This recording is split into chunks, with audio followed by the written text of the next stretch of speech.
ದಕ್ಷಿಣ ಕನ್ನಡ ಜಿಲ್ಲೆಯ ಪುತ್ತೂರಿನ ಮಹಾಲಿಂಗೇಶ್ವರ ಮೈದಾನದಲ್ಲಿ ಹಿಂದೂ ಜಾಗರಣ ವೇದಿಕೆ ನೇತೃತ್ವದಲ್ಲಿ ನಿನ್ನೆ ನಡೆದ ಕಬಕ ಚಲೋ ಬೆನ್ನಲ್ಲೇ ಇಂದು ಪುತ್ತೂರಿನ ದರ್ಬೆಯಲ್ಲಿ ಎಸ್ಡಿಪಿಐ ಪ್ರತಿಭಟನೆಯನ್ನ ನಡೆಸಿದೆ. ಈ ವೇಳೆ ಪ್ರತಿಭಟನೆಯನ್ನ ಉದ್ದೇಶಿಸಿ ಎಸ್ಡಿಪಿಐ ಮುಖಂಡ ಶಾಫಿ ಬೆಳ್ಳಾರೆ ಮಾತನಾಡಿ, ಸಾವರ್ಕರ್ ಓರ್ವ ಹೇಡಿ, ಆತ ಬ್ರಿಟಿಷರಲ್ಲಿ ಕ್ಷಮೆ ಕೋರಿದ ವ್ಯಕ್ತಿ, ತನ್ನ ಪುಸ್ತಕದಲ್ಲಿ ತಾನೇ ಸ್ವಾತಂತ್ರ್ಯ ಹೋರಾಟಗಾರನೆಂದು ಬಿಂಬಿಸಿದವನು ಎಂದು ಟೀಕಿಸಿದರು. ಸ್ವಾತಂತ್ರ್ಯ ರಥದಲ್ಲಿ ಇಂತಹ ವ್ಯಕ್ತಿಯ ಫೋಟೋ ಹಾಕಿರುವುದು ತಪ್ಪು. ರಥದಲ್ಲಿ ಚಿತ್ರ ಹಾಕಲು ಅನುಮತಿ ನೀಡಿದ ಕಬಕ ಗ್ರಾಮ ಪಂಚಾಯತ್ ಪಿಡಿಒ ವಿರುದ್ಧ ಕೇಸನ್ನು ದಾಖಲಿಸಿ ಪಿಡಿಒ ಅವರನ್ನ ಕೂಡಲೇ ಬಂಧಿಸುವಂತೆ ಒತ್ತಾಯಿಸಿದರು.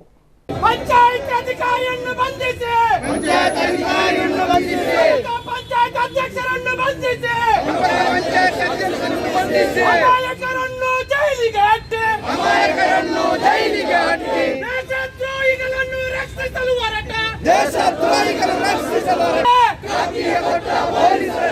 ಒಂದ ಯೂನಿಫಾರ್ಮ್ ಕಳಿಸಿ ಬಿಡಿ,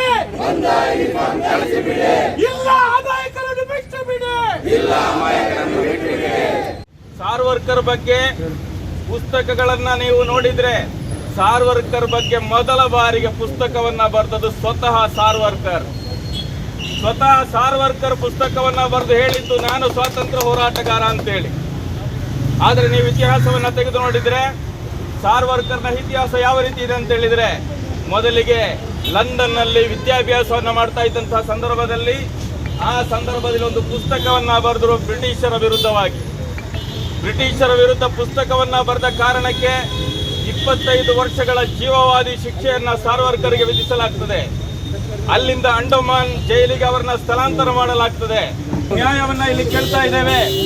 ನೀವು ನೋಡಿರಬಹುದು, ನಾವು ಯಾವತ್ತೂ ಕೂಡ ನಿನ್ನೆ ಮೊನ್ನೆ 3 ದಿನಗಳಿಂದ ಅವರು ಪ್ರತಿಭಟನೆಗಳನ್ನ ಮಾಡ್ತಾ ಇದ್ದಾರೆ. ಪೊಲೀಸರ ಆದೇಶಗಳನ್ನ ಉಲ್ಲಂಘಿಸಿ ಅವರು ಪ್ರತಿಭಟನೆಗಳನ್ನ ಮಾಡ್ತಾ ಇದ್ದಾರೆ.